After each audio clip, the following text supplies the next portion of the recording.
Então, bom dia a todos. Bem-vindos a esse sábado letivo da Escola Professora Zilda Pinheiro da Silva. Nós temos alguns profissionais em outros lugares. Essa escola está situada no interior de Minas Gerais, cidade de Mantena. Nós temos 3 profissionais conosco. Nós temos o William Valente, que é nosso engenheiro civil.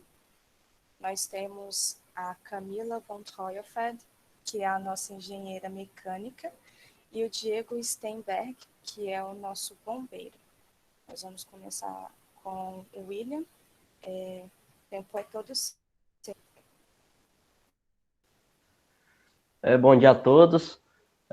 Como já me apresentou, a Amanda me apresentou, eu sou o William, sou engenheiro civil. Eu sou natural de Mantena, né? Eu estudei aí no Zilda Pinheiro. A Ronísia foi minha professora aí, desde a 5ª série até o final do ensino médio. Sou engenheiro formado em Governador Valadares, na turma de 2013. Trabalho principalmente na área de perícias, avaliações de imóveis, e quando sobra um tempinho a gente trabalha também com projetos. Eu sou especialista em engenharia diagnóstica, né, que trabalha essa parte das perícias, das patologias e avaliações. Atualmente eu trabalho numa empresa que é credenciada, prestando serviço para a Caixa Econômica Federal, Ministério Público, Tribunal do Trabalho, né, Tribunal de Justiça, fazendo serviços de avaliações, perícias. Então, a empresa é mais voltada para essa área. Eu já estou em Governador Valadares tem 5 anos trabalhando com isso, mas eu comecei a trabalhar mesmo em Mantena, né? Eu formei e voltei para Mantena e comecei com um escritório de projetos, trabalhando, atendendo essa parte da construção civil. Essa profissão, o ramo, né, da engenharia civil, ela dá possibilidades para trabalhar em diversas áreas, né? Por exemplo, projetos, né? A gente tem a possibilidade de trabalhar com diversos tipos de projetos, projeto arquitetônico, projeto estrutural, projeto de infraestrutura, trabalhando com estradas, projeto de prevenção, combate a incêndio e pânico, tem a possibilidade de trabalhar com perícias, né, igual trabalho, com a análise da estrutura em si, a análise de problemas que estejam acontecendo naquela estrutura. Tem a possibilidade de trabalhar somente com planilhas, com orçamento, somente com execução de obras, né, a gente chama de engenheiro residente de obra, engenheiro de trecho, que é o que vai para as estradas, para acompanhar as execuções das pavimentações, dos sistemas de drenagem.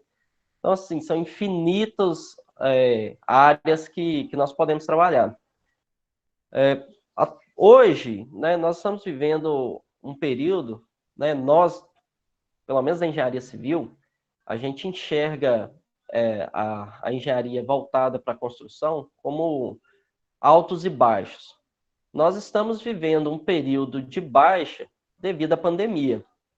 Porém, se a gente tirar esse fato da pandemia, tirar os problemas que a pandemia está trazendo, a ideia é um período de ascensão, né? Devido aos incentivos do governo, enfim, a facilidade que está tendo para a pessoa adquirir seu imóvel. Então, isso está dando uma alavancada na profissão. Então, a procura, a busca pelo curso de engenharia civil é muito grande. Quem quer entrar nesse mercado, ele tem que estar preparado para resolver problemas, né? Dar soluções para problemas. Então, a pessoa ela tem que ser tem que ter um instinto de proatividade, né? Tem que estar disposto a entender, né? O cliente vai te chamar, então você vai lá para entender o que ele precisa e vai dar uma solução para aquilo, né? Então, você vai trabalhar com muito cálculo, muita matemática, física do início ao fim, né? Na minha área, por exemplo, eu pego também química, eu tenho que fazer algumas análises de corrosão, por exemplo, né, para verificar como que está aquela estrutura ali, o aço dentro daquele concreto. Então, física, química, matemática, e hoje também informática, né, é muito importante. A engenharia civil, ela, para a pessoa ingressar no mercado de trabalho, para o recém-formado ingressar no mercado de trabalho, nós temos uma certa dificuldade. Por quê?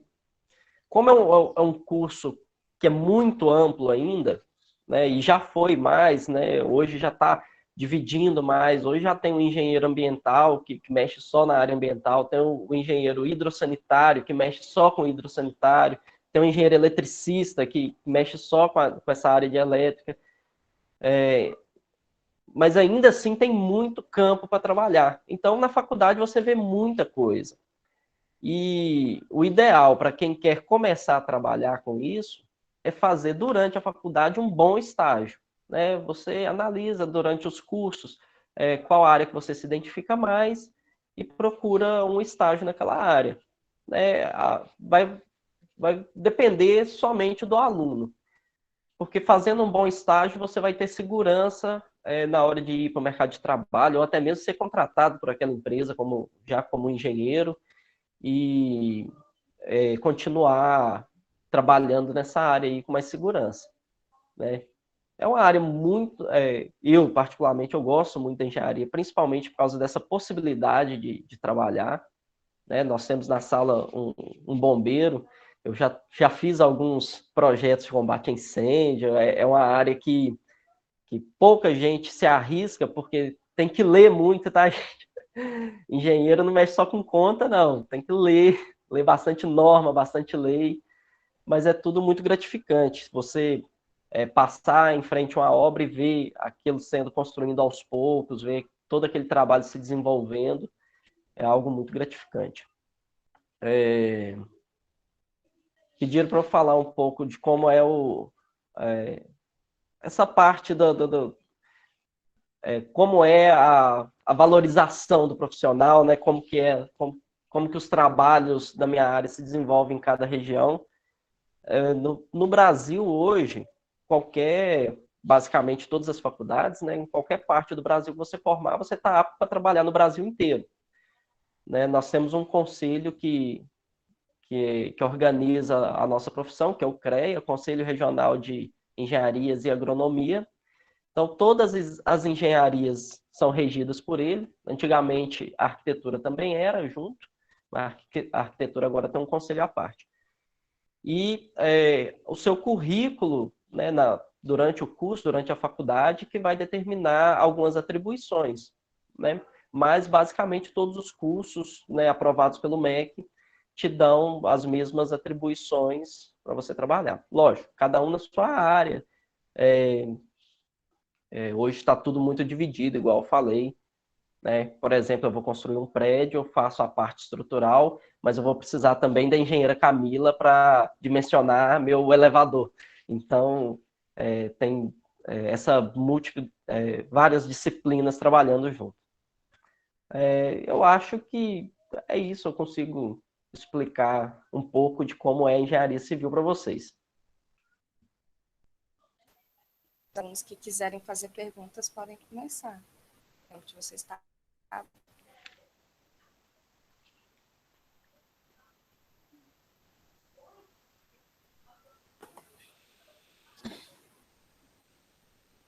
Quem estiver com vergonha e quiser perguntar digitando, pode digitar também.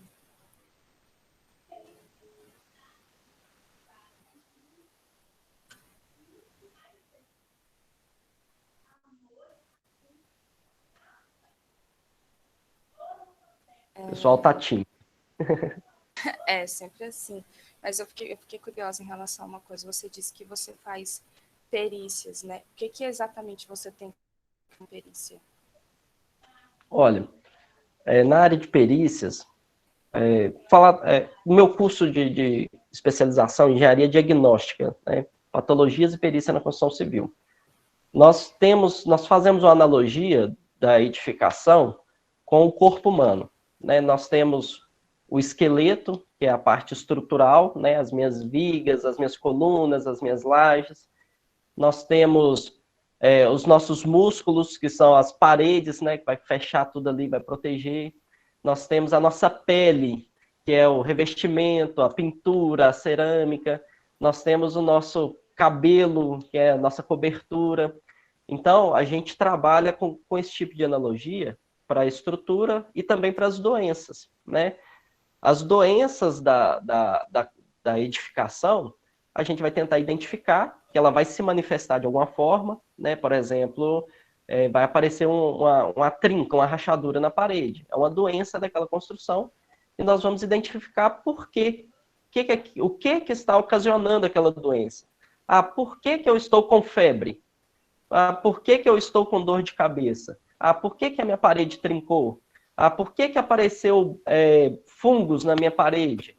Por que a minha pintura está descascando? Então, a gente vai estudar mesmo essas manifestações patológicas e, com isso, a gente consegue traçar mecanismos de defesa, mecanismos de proteção, consegue fazer a recuperação, seja estrutural, seja só mesmo na pintura, enfim, nos diversos elementos da construção. A perícia, por exemplo, essa semana nós estamos trabalhando numa perícia voltada para um edifício que ele tem as janelas da sua fachada, da sua frente ali, todas únicas, como se fosse uma pele de vidro de fora a fora. E toda vez que chove entra água. Então, essa perícia, ela é focada nessa água que entra de chuva, né, que entra pela janela. O prédio tem outros problemas? Tem. Mas, nesse caso específico, nós vamos olhar só isso. Quando o juiz, né, convoca o profissional para uma determinada perícia, ele está preocupado em saber o que causa aquele determinado problema e quanto que vai custar para corrigir aquilo. Então, nós vamos lá no local. Por exemplo, está tendo infiltração pelo teto.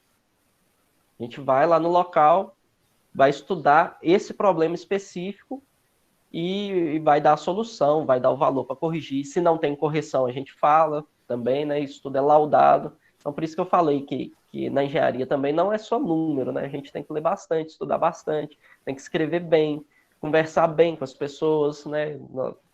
Eu estou conversando com um juiz de direito, é um cara importante, né? Estou conversando no meu projeto de incêndio, quem vai aprovar é um tenente lá do Corpo de Bombeiros. Então, eu tenho que me portar conforme a ocasião, né? Então, é muito importante a gente estar sempre atualizando essa parte, né? Sempre estar lendo muito, as normas atualizam muito, principalmente as normas do bombeiro, todo ano muda.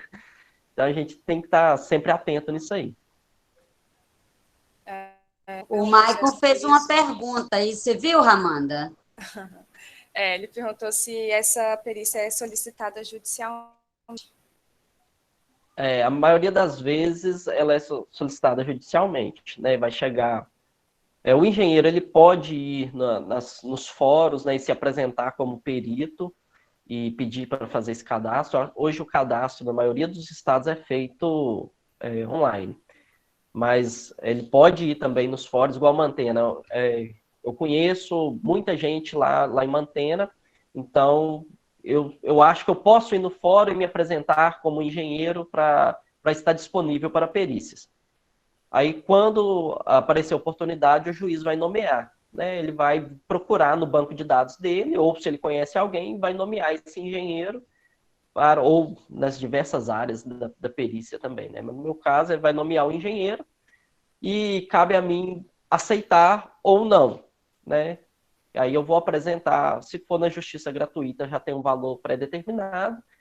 Se não for na justiça gratuita, eu vou apresentar os meus honorários e a partir daí eu pego lá os processos e vou ler e vou estudar sobre aquele caso e trabalhar. Tem a perícia também, igual esse caso que eu estou trabalhando aqui em Valadares, que ela é particular, né? Então ainda não envolve a justiça, muito provavelmente quem me contratou vai entrar na justiça, né, contra alguém ou contra alguma empresa, para tentar resolver o problema dele. E tem também a perícia particular, mas que não envolve a justiça de forma nenhuma. Eu estou com um problema na minha casa e eu preciso resolver aquele problema, eu vou procurar um profissional, né, um engenheiro, um arquiteto, um engenheiro mecânico, ele vai olhar e vai me dar a solução para aquele problema. Né? Basicamente, a perícia é isso.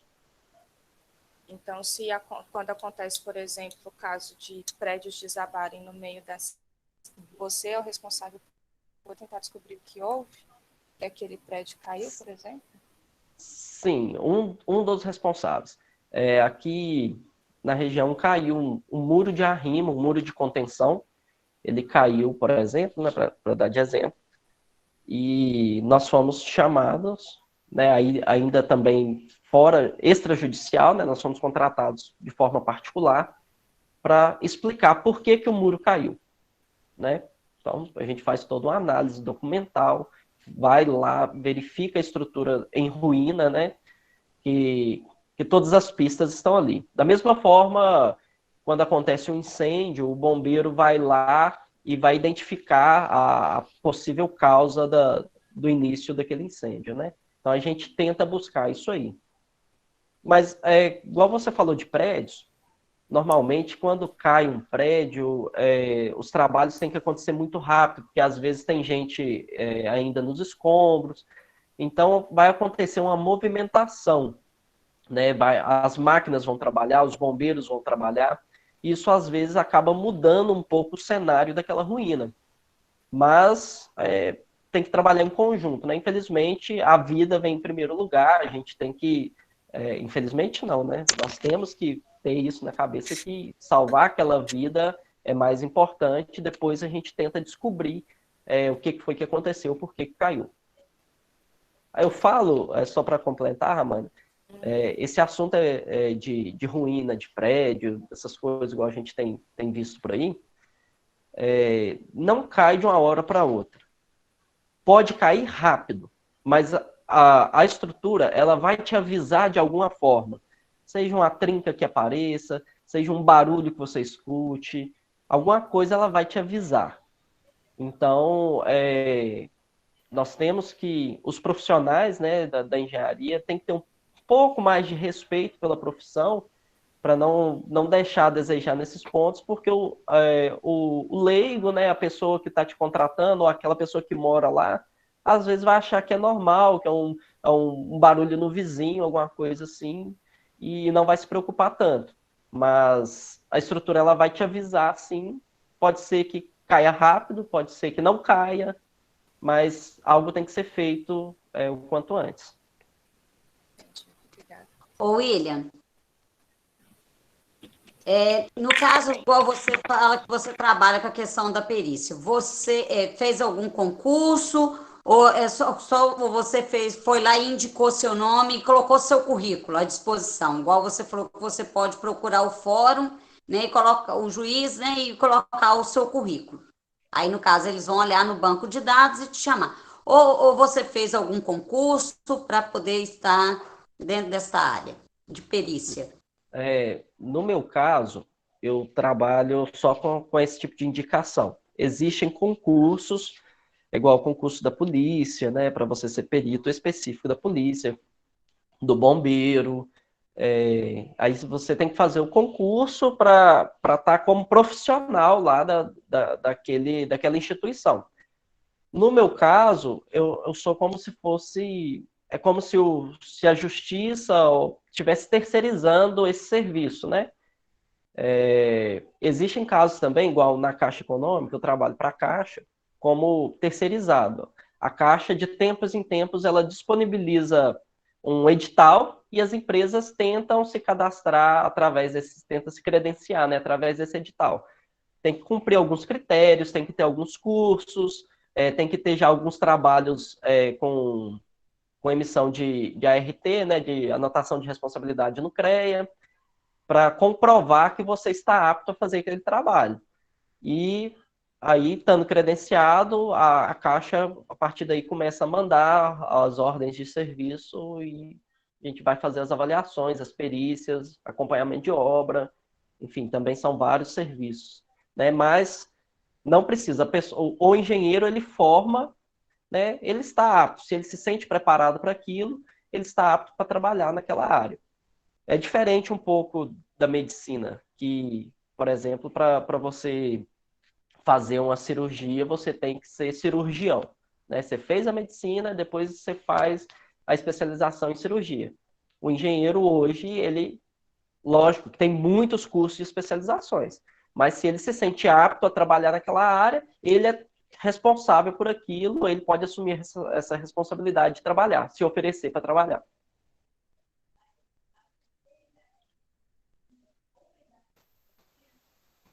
Alguém mais tem outra pergunta para fazer? Os alunos? Não? Eric, hoje em dia, em quase toda profissão, é preciso saber usar muito da tecnologia, né? No seu trabalho isso é comum? Mexer com programas científicos para facilitar o trabalho? Hoje, a gente até aprende na faculdade a trabalhar sem a tecnologia, né? Sem a informatização. Né? Se eu quiser fazer um projeto todo à mão, eu faço um projeto todo à mão. Se eu quiser calcular ele todo na calculadora, eu calculo ele todo na calculadora. Mas aí nós vamos entrar naquele ponto de que o meu cliente hoje, ele quer algo de qualidade, mas ele quer rápido. Então, se eu for calcular uma casa toda à mão, eu vou demorar muito. E isso eu tenho softwares hoje, os programas, os aplicativos, tudo voltado para esse cálculo ser mais rápido. Então, o que eu faria em 6 meses, eu faço em um mês. O que eu faria em um mês, eu faço em uma semana. Então, é muito normal. E a tecnologia está avançando muito rápido, né? A gente percebe pelos celulares, né? Os telefones. Então, tem avançado cada dia mais, tem ficado muito obsoleto rápido. Então, a gente tem que estar sempre acompanhando essa evolução. Para obras do governo, por exemplo, a partir de 2022, se não me engano, todos os projetos têm que ser entregados numa plataforma, um tipo de serviço chamado de BIM, né? Onde todos os projetos se conversam, né? Então, o arquiteto ele vai entregar o projeto arquitetônico lá em 3D, aí o engenheiro de estrutura vai conseguir fazer aquela estrutura encaixar naquele projeto, o engenheiro mecânico vai colocar as tubulações de ventilação, o elevador, vai conseguir colocar lá sem dar nenhum problema, sem encontrar com nenhuma tubulação de esgoto, sem entrar em nenhum conflito com nenhum outro tipo de sistema desse prédio. Então, todos esses projetos vão ter que ser integrados. E isso só tem como fazer hoje com auxílio da tecnologia. É muito bonito, é muito interessante você ver isso tudo funcionando junto.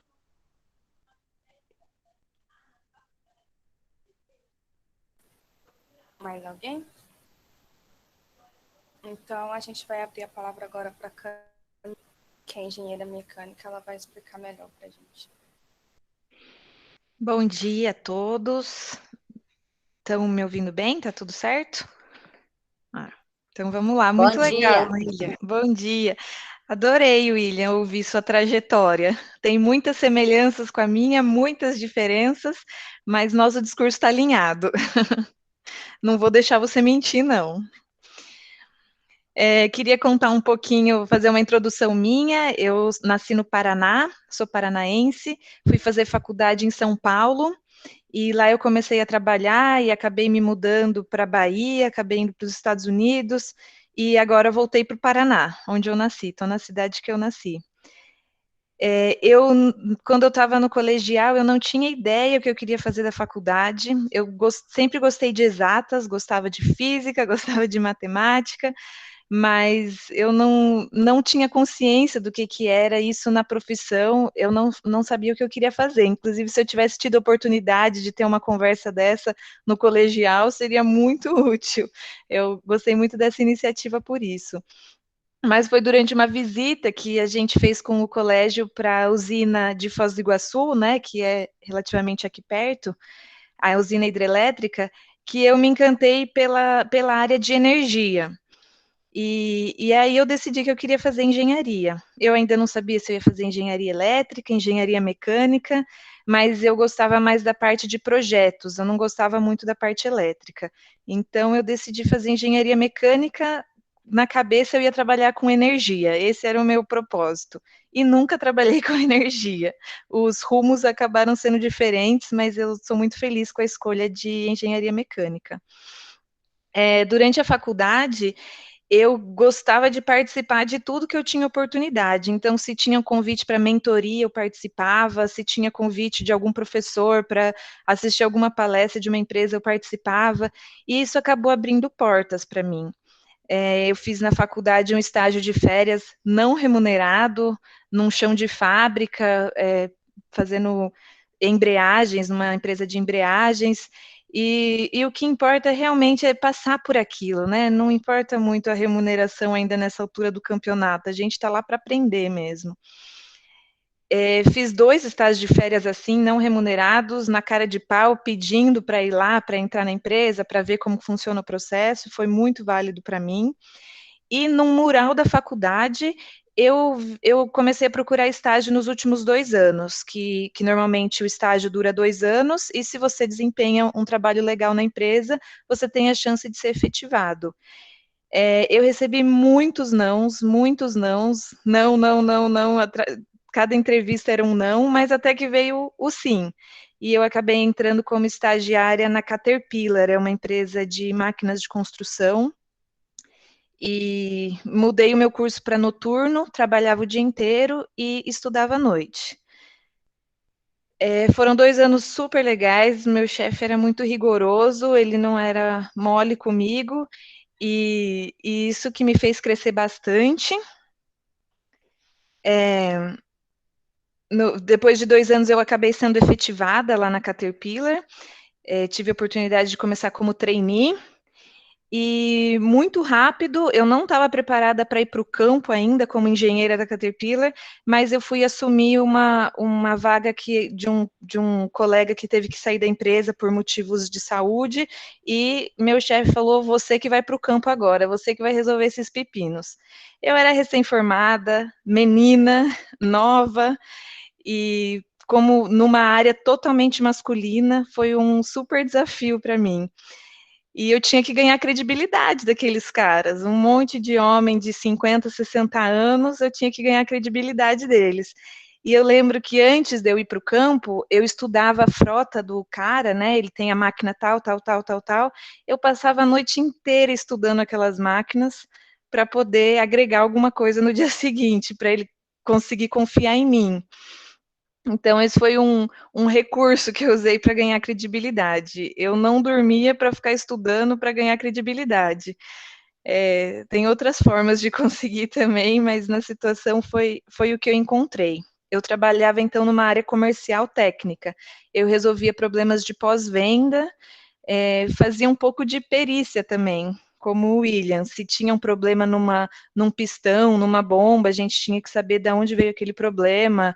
Não adiantava só trocar peça, né? Tinha que ver quem ia pagar por aquele problema, então tinha que fazer uma certa perícia também. Trabalhando na área comercial, então, nessa parte eu fui transferida para a Bahia, que foi outro super desafio, outra cultura, pessoal de outra mentalidade. De novo, tive que conquistar a confiança daquele pessoal. E tem que, se está na chuva, é para se molhar. Eu aproveitei o que tinha de melhor lá, eu cobria o Nordeste, Norte e Centro-Oeste do Brasil, viajava para os interiores, sofria preconceito, sofria, de certa forma, assédio, nunca nada tão sério, mas piadinhas machistas e tudo mais. Mas a minha postura sempre foi me defender. Eu nunca gostei de me vitimizar e levar isso para o chefe, fazer isso um grande drama, mas eu, na hora, eu me defendia, eu me impunha, e isso um recado para as meninas também, né? Não vai ser fácil, o mundo ainda não está igual, mas a gente tem que ser forte. Na Caterpillar eu sempre gostei muito, mas eu viajava muito, muito, muito, muito. Eu não tinha uma rotina. Meu namorado na época já estava bravo comigo porque eu não ficava em casa. Eu não via minha família. E aí surgiu a oportunidade de trabalhar numa indústria farmacêutica. Eu falei, o que eu, como engenheira mecânica, vou fazer numa indústria farmacêutica? E, e era um preconceito errado que eu tinha. Tem espaço para todo mundo em qualquer tipo de indústria. Dentro da indústria farmacêutica que eu estou hoje, eu entrei para trabalhar com projetos, acabei fazendo uma pós-graduação em projetos, e toquei um projeto que, no fundo, é mecânico, mas também é muito químico. O William falou disso também, a gente não pode parar de estudar, se existe um outro assunto, se existe uma oportunidade, a gente tem que abraçar, tem que estudar, e tem muito para ler, e a gente consegue lidar com isso. Ele também falou uma coisa que eu gostei muito, na faculdade o que a gente realmente aprende é a raciocinar, é resolver problemas, é pensar fora da caixa, e é isso que o mercado espera da gente. Sobre fazer um cálculo estrutural, sobre conseguir desenvolver uma máquina, isso tudo tem muita informação, a gente encontra isso fácil, a gente dá um jeito, mas saber pensar, saber raciocinar, resolver um problema de forma rápida, racional, equilibrada, esse eu acho que é a grande vantagem da faculdade. E a gente aprende isso na marra mesmo. Quantos perrengues a gente passa na faculdade, tendo que estudar de noite, quantos zeros a gente tira, mesmo tendo estudado um monte, e isso vai fortalecendo a gente de uma certa forma. Outra coisa que eu queria contar, que normalmente a gente é contratado numa empresa pelas nossas atitudes, pelo nosso posicionamento, pela nossa comunicação, e não por nossas habilidades técnicas, por mais que seja uma posição que exige habilidades técnicas. Técnica a gente aprende, qualquer um aprende, mas uma atitude positiva, querer resolver, querer ajudar, ter uma boa comunicação interpessoal, relacionamento com outras pessoas, trabalhar em equipe, isso é o grande ponto que as empresas querem hoje. Claro que isso não vai deixar que a gente não se esforce na faculdade, a gente vai se esforçar o máximo possível, mas eles vão contratar a gente pelas nossas atitudes e o que for técnico é tão específico de cada negócio, a gente vai acabar aprendendo na experiência. Isso é outra coisa, inclusive acho que foi o Michael, não, o Eric que perguntou. Entrando no mercado de trabalho como engenheiro, a gente encontra tanto engenheiro experiente, tanta gente que está há 50 anos naquele mercado, entende tudo, sabe tudo, já passou por tudo, e é difícil para quem é jovem competir com essas pessoas. Mas a gente tem muita coisa a nosso favor também, que é a nossa flexibilidade, nossa vontade de aprender, nossa habilidade com tecnologia, não tem como fugir dela hoje. E a gente tem que usar isso a nosso favor. A gente nunca vai ter a experiência que um engenheiro de 50 anos de formado tem, mas a gente tem muita outra coisa para usar a nosso favor. Eu acabei realizando um projeto, fui contratada especificamente para um projeto de extração de uma planta. Eu achava que era algo totalmente químico, mas era algo totalmente mecânico. Tive que aprender muito de química, de botânica, não lembrava mais disso da faculdade, tive que voltar atrás. E foi um projeto de sucesso, e isso me abriu a porta para ser hoje gerente de engenharia na fazenda onde eu trabalho. Mas o que faz uma gerente de engenharia dentro de uma fazenda, né? A fazenda onde eu trabalho tem uma pequena indústria, tem um secador para secar as folhas, tem um separador para separar folhas, tem prensa, tem estoque, tem 150 implementos, tem 30 tratores, esses tratores precisam ser trocados, esses implementos precisam ser adaptados, então tem muita coisa para um engenheiro dentro de uma fazenda. Às vezes a gente acha que está longe da realidade, mas como eu falei, em cada indústria tem oportunidades. O William falou disso também, se a gente se sente apto, se a gente tem vontade, a gente vai lá e faz, né?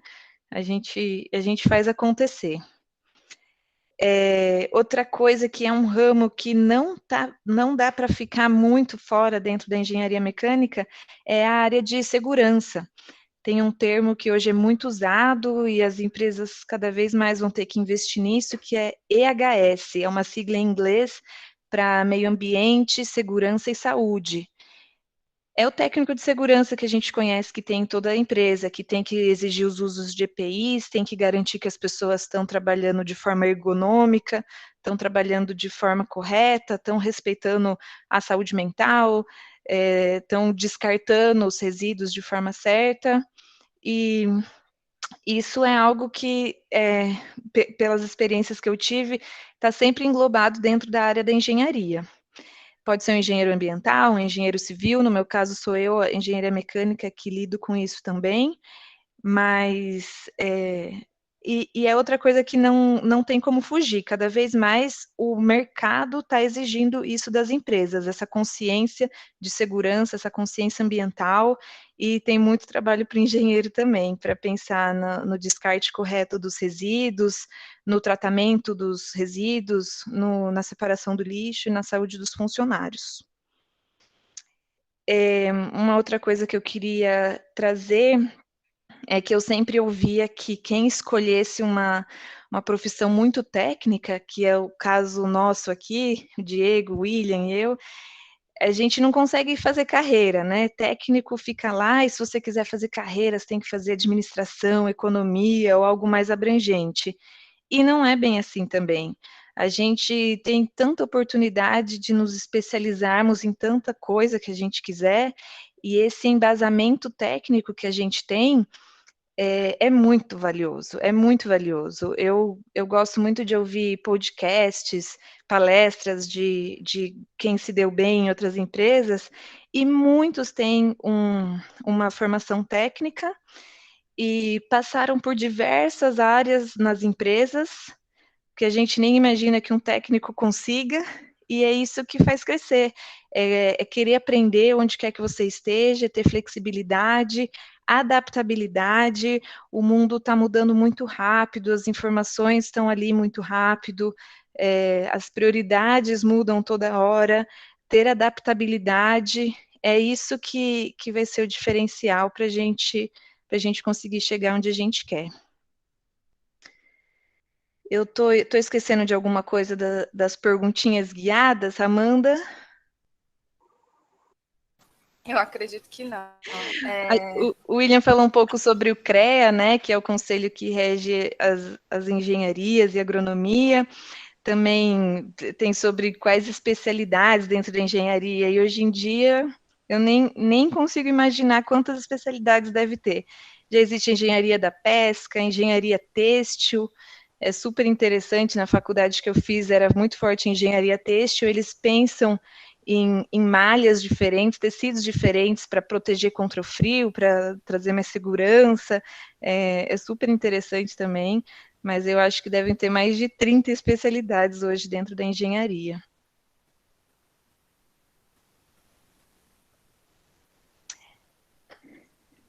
O Michael falou engenharia têxtil, é super interessante, Michael, muita menina se interessa por engenharia têxtil, mas é puro preconceito, é um assunto tão legal, inclusive na época que eu fiz faculdade, o TCC de um colega meu foi uma malha nova para roupa de surfista, e ele ganhou um prêmio, foi contratado pela Mormai, na época, há uns 10 anos atrás, está lá até hoje, fazendo carreira, desenvolvendo roupas para surfistas, eu achei isso super legal. Então não é mais aquela que antigamente, pelo menos até na época que eu fiz faculdade, engenharia tinha praticamente qual era civil, mecânica, mecatrônica, onde lá em Brasília tinha muito elétrico, né? Uhum. A gente sabia que tinha outros, mas era basicamente esse. Então tem faculdade para todas ou dentro dessas principais é dividido? Onde eu fiz faculdade, dentro da mecânica, existia mecânica plena, mecânica de produção, que é para trabalhar mais com processos dentro da fábrica, e mecânica automobilística, para os fascinados com carro. Mas fora da mecânica ainda tinha todo esse leque ambiental, pesca, têxtil, civil, elétrica, mecatrônica. William Eu me quase ajuda, fiz deve ter um. astrofísica. Quase Olha fiz só, mecânica astrofísica, engenharia astrofísica. Engenharia de alimentos, engenharia alimento, nuclear, vixe, engenharia química. florestal. E quando você estava estudando, o que levou você a querer fazer engenharia química? Quando eu entrei nessa onda de querer trabalhar com energia, eu tive a oportunidade de ir para a Alemanha, que a minha família é de lá, e eu fui morar com uma tia minha por um tempo, na época do colégio, e antes da faculdade, né? E lá tinha muita energia eólica. Na época não tinha no Brasil, hoje tem no Nordeste bastante também, mas na época era algo muito novo no Brasil. E eu passava lá todo dia de bicicleta para ver o pessoal trabalhando naquelas torres gigantescas e fiquei fascinada, como que aquilo não cai, como que aquilo não tomba, não quebra. E um cara um dia me chamou para subir lá, me deu todas as ferramentas, os equipamentos de segurança e me chamou para conhecer lá em cima.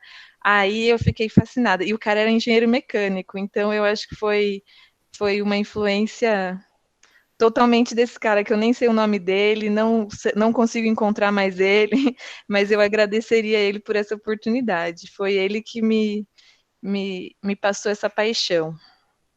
Você chegou a fazer a faculdade lá? Eu fiz um ano lá também. Isso foi na época da escola, mas na época da faculdade, a minha faculdade tinha um convênio com uma faculdade na Alemanha e eu acabei indo também fazer um ano lá com bolsa. E é a mesma coisa. No fundo, eles estão um pouco à frente em vários aspectos, mas tem muitos aspectos também que o Brasil está de 10-0, não dá para a gente comparar muito. As duas faculdades têm o lado bom, o lado ruim, mas eu aprendi muito, valeu muito a pena. E lá eu fiz matérias de energia também, e eu falei que eu nunca tinha trabalhado com energia, que era o meu sonho para eu ter entrado na mecânica, mas hoje estamos aqui na fazenda com um projeto para gerar energia através do biogás, que é matéria orgânica que é, elimina metano, CH4, outros tipos de carbono para o meio ambiente, e esses elementos podem ser usados para gerar energia. Então, pela primeira vez, eu estou tendo a oportunidade de trabalhar um pouquinho com energia renovável. O Michael perguntou se que você fez era em alemão.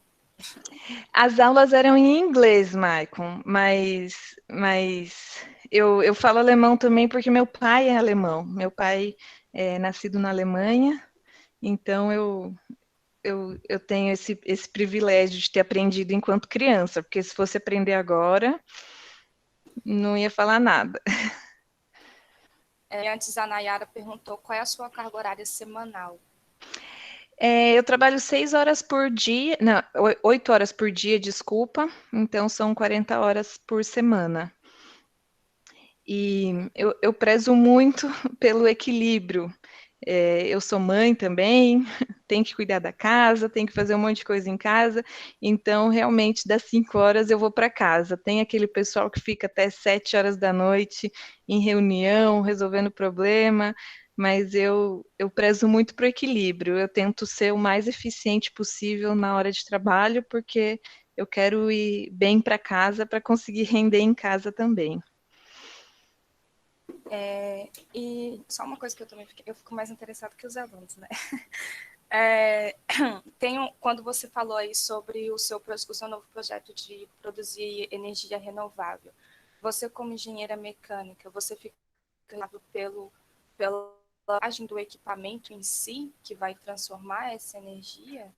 Não, eu estou fazendo o projeto de uma parte mais estratégica. Eu estou vendo a viabilidade econômica, quanto isso vai custar para a gente de investimento, quanto que isso vai dar de retorno, em quantos anos o projeto se paga. Mas a gente tem uma empresa consultora que tem um engenheiro elétrico, um engenheiro mecânico, e eles estão fazendo o dimensionamento exato da estrutura que teria esse biogás. Ah, tá, entendi. Alguém tem mais alguma pergunta, gente? É só uma coisa, assim, às vezes quando a gente olha para engenharia civil, engenharia mecânica, a gente tem aquela mentalidade civil, é só para construção, fazer projeto, tá mecânica. Eu imaginava que era só para a questão do carro, mas a gente vê assim, o leque de possibilidades aí que tem, né? Quem me imagina, igual você, fez mecânica, está aí olhando a questão você falou, do têxtil. A gente não tem essa imaginação. A mente da gente é um pouco ainda fechada para essa questão da engenharia. A gente só vê aquele, parece que é o principal. É A gente verdade. vê quantas oportunidades, o campo é muito amplo para quem faz engenharia, né? É verdade. muito, muito bacana, porque as exatas também é a minha paixão. Ah, é? Gosto muito da professora de matemática e fui professora de química. Hoje só estou na matemática, mas gosto muito amo o cálculo. Que legal, que legal. É, realmente, dá para ser o que você quiser dentro da engenharia. Se você gosta de. Tem engenharia de materiais também, que desenvolve plásticos novos, com novas ligações, que dá para esquentar no micro-ondas e tal. Estão sempre desenvolvendo novos materiais. O que você gostar, se você quiser fazer uma engenharia daquilo, dá. Você vai encontrar uma área, um curso para aquilo. O Maicon perguntou a questão do ser. Você acha que se fosse um homem, teria tido uma mesma dificuldade para se enturmar com outros funcionários? Eu acho que não, Maicon. Eu não estou falando que homem não teria dificuldade, né? Talvez o homem teria outras dificuldades. Mas falando da minha realidade, eu passei vários perrengues. Eu lembro que eu fui para a Bahia e eu era amiga dos outros vendedores, do gerente da filial lá, do pessoal técnico da oficina, e um dia me chamaram para um chá de bebê. E eu tinha acabado de me mudar e eu fui, né? Eu fui nesse chá de bebê, ninguém olhou na minha cara, porque eu acho que as esposas não sabiam que tinha uma mulher trabalhando junto com eles. Ninguém olhou na minha cara, sentei sozinha, fui embora rapidinho, porque ninguém nem me deu oi. Então, infelizmente, existe muito disso ainda, mas os homens têm outros desafios, né? Eu não estou desmerecendo, cada um tem seu desafio, mas foi um grande desafio, sim, nesse ambiente machista. Pode falar, William. Eu acho que a experiência, né, a dificuldade que o homem teria, pelo menos é o que eu vi, nunca vai dar para comparar com o machismo que paira, né, em todos os aspectos. Mas é a questão que a Camila falou dos experientes. Né? Tem um profissional lá muito experiente e você chega, igual eu cheguei com a cara de um menininho para trabalhar, então a primeira profissão que eu tive foi professor, dei aula na faculdade. E eu dei aula para pessoas muito mais velhas que eu e pessoas que já trabalhavam na área há muito tempo, estava lá só para pegar um diploma. Então, a gente sente esse primeiro impacto. Mas nunca dá para comparar com o que as meninas, infelizmente, vivem aí, né? Imagino você dando aula para os. Deve ter gente até que foi na mesma faculdade que você fez, que você deu aula? Não. Senão ia ter até gente que era da sua turma que não conseguiu passar e ficou lá, né? Na faculdade é assim, a gente vai encontrando gente que está lá 7, 8, 9, 10 anos, vai dando um Mas desespero. eu dei aula para quem deveria ter formado comigo, em outra faculdade.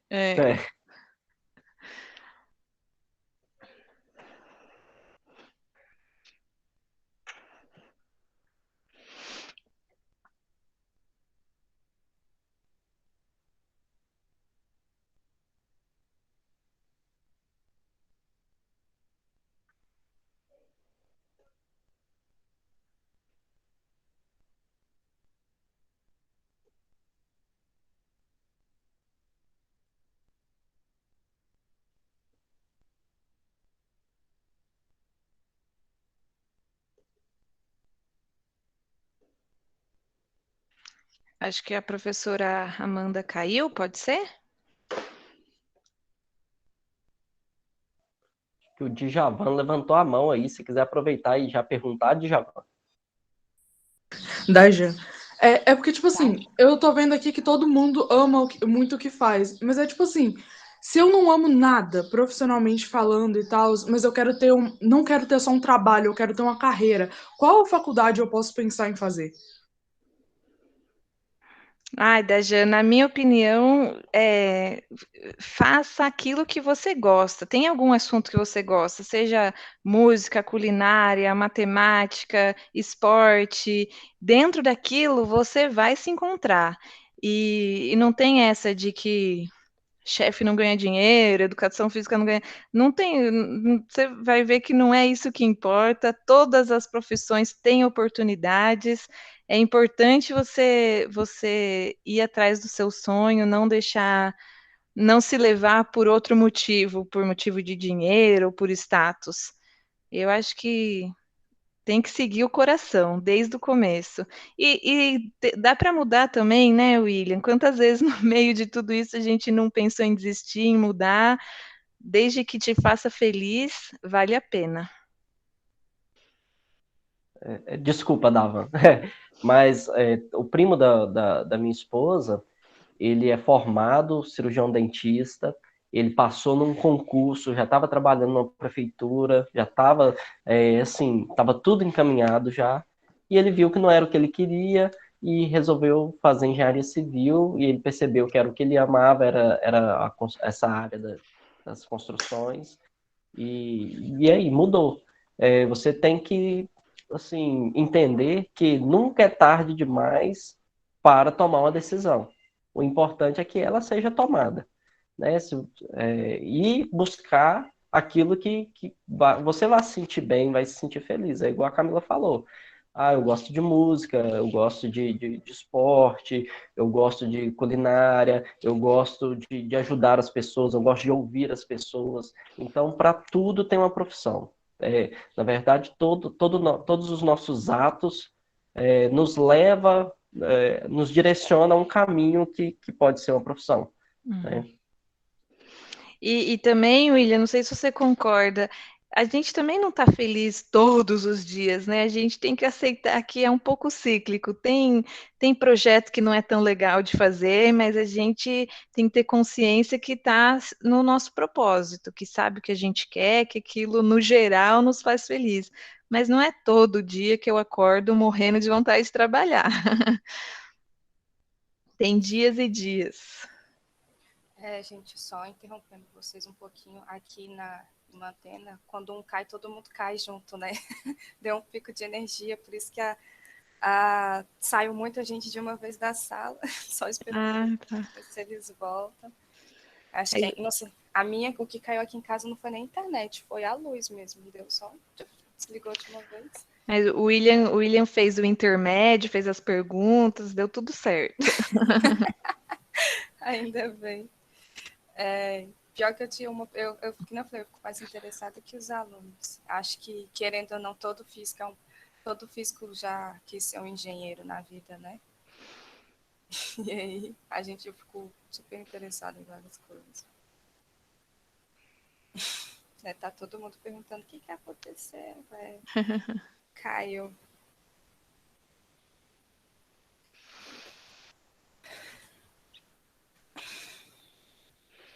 E foi bem na hora do Diego, hein?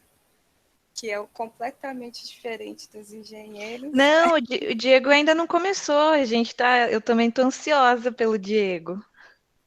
Sim, mas aí bem na hora caiu um monte de alunos, a gente estava com 55 alunos, 55 pessoas, na verdade, né, na sala.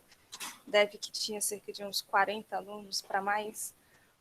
E aí tem que esperar um pouquinho para eles voltarem, porque eu esperar uns 5 minutos, se não voltar a gente continua. Eu só tinha saído do vídeo chamado aqui porque minha internet tinha caído. Caiu em antena toda. Alguns lugares caiu a internet, em outros lugares caiu a luz mesmo. Acho que depende do bairro. Aqui no meu caiu aqui a luz, né? Maicon, questão de matemática e física me pega um pouco. Esse Maicon aí, só tirava 10 em tudo que eu fizesse, não importasse se eu fizesse a coisa mais difícil do mundo em física, e ele vem falar que física e matemática pega ele. Imagine se não pegasse. Mas acontece isso, Ramanda, porque uma que ele deve gostar, né? Então, quando a gente gosta de determinada disciplina, pelo menos no meu caso, eu sinto como se ela estivesse me desafiando sempre. Então, eu vou buscar sempre o melhor naquilo ali. Aconteceu muito isso comigo. A Ronícia foi minha professora tanto de matemática quanto de química. Até uma das incentivadoras, eu quase fiz química por causa dela. Quase. Mas foi uma das incentivadoras na época de escola. É muito importante a gente ter esse espelho, né? E de uma área diferente, né? Professora de química e eu fui para a engenharia, mas justamente pelas conversas de exatas, né? O interesse que ela ficava empolgada junto comigo quando eu falava das coisas. Então é muito importante esse contato professor e aluno que Dajan até falou a respeito disso, né, das escolhas. Então o professor é um espelho para ajudar nesse direcionamento aí. A Ronísia foi uma das que me ajudou muito aí. Ela, o saudoso Jair, né, Isidoro, foi meu professor de matemática também. Então foram espelhos para mim que me encaminharam nessa área das exatas. Nossa, coitada, eu acho que eu só estou desmotivando os meus alunos, porque física é muito difícil. E às vezes eu fico me perguntando por que eu comecei a fazer.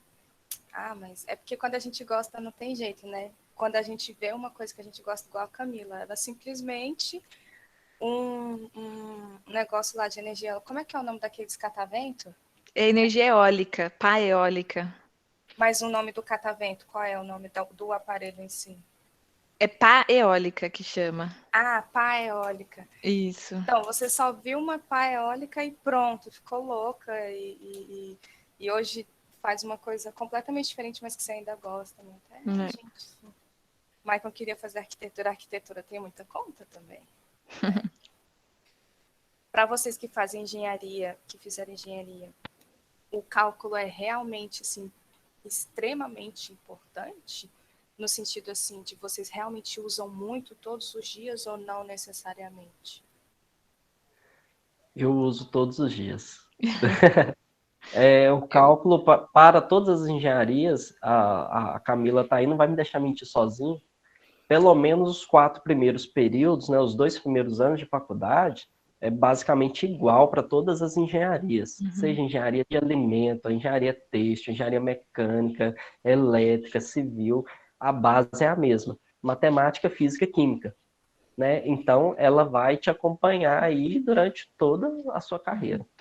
E vai acrescentar depois, né, igual eu falei, português, a leitura, enfim, né, o direito, tudo isso vai acrescentando. Mas o cálculo vai sempre. E a arquitetura, eu dei aula para arquitetura, e a gente percebe que os alunos não conhecem a profissão, acha que a arquitetura é só desenhar. Não, a arquitetura tem cálculo. O arquiteto e o engenheiro civil, eles têm as mesmas atribuições, praticamente 99% das atribuições são as mesmas. Então, o arquiteto pode fazer tudo que o engenheiro civil pode, praticamente tudo. Eu lembro de uma pergunta que eu queria fazer para vocês sobre a engenharia.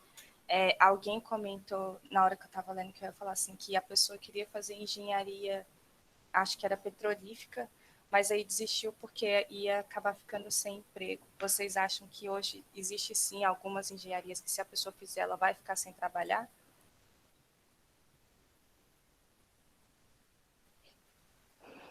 Olha, a base é igual eu falei, né? Para entrar no mercado de trabalho, o principal é a busca pelo estágio. Se tem o curso sendo oferecido, é porque tem local para trabalhar. Principalmente hoje, tem muitas áreas de engenharia se formando por aí, né? Igual nós falamos, o leque é imenso. Se tem essa oferta do curso, é porque tem alguém que precisa daquele profissional. Você tem que procurar o estágio. O meu estágio não foi remunerado, igual a Camila falou, então eu tinha que ir para... eu trabalhava durante a faculdade, mas aí no período que eu precisei fazer estágio, eu tive que sair do emprego. Enfim, nós vamos encontrar dificuldades, né?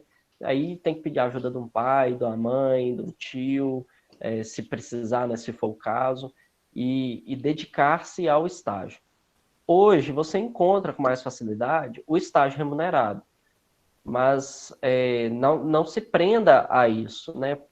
Vá para a empresa que você acha que vai ser legal, para a área que você quer trabalhar, tenta se encaixar, né, nessa área durante ainda a faculdade. O estágio é a principal porta de entrada para o mercado de trabalho. E se você fizer engenharia de petróleo, por exemplo, que não é uma fonte renovável, mas o petróleo está aí acompanhando todas as tecnologias, né? Os chips, as placas, todas precisam do petróleo também. Então, acho que não vai ter como fugir, só dando esse exemplo que a aluna deu também. Mas se daqui a 10 anos acaba o petróleo no mundo, não tem mais o que fazer com o petróleo, você é engenheiro, você vai conseguir trabalhar em outro ramo também, você não precisa trabalhar só com petróleo, você tem a sua formação, você já tem sua experiência, você pode fazer uma outra especialização se quiser. Muito legal. Então, agora que já voltou uma quantidade boa de alunos, vamos dar a palavra para o Diego, e aí qualquer coisa depois a gente continua conversando mais. Bom dia a todos. Muito legal participar de uma iniciativa como essa, né? Muito legal ouvir aí sobre a profissão, sobre a engenharia, William, Camila. Muito legal, parabéns. De certa maneira, tudo também se interrelaciona, né? De certa maneira, a minha área é bem diferente, envolve outras questões, mas também se aproxima em alguns pontos, como, por exemplo, projeto contra incêndio e pânico, perícia de incêndio, precisa também conhecimento de física, porque nós trabalhamos com equipamento de altura, redução de força, polias, e infinidade de coisas, né? E química também, por conta de produtos perigosos que a gente trabalha, precisa de conhecimento sobre essas substâncias. Então, de certa maneira, a gente precisa estar sempre estudando e, de certa maneira, as profissões também vão se interrelacionando. E é muito legal, parabéns para vocês.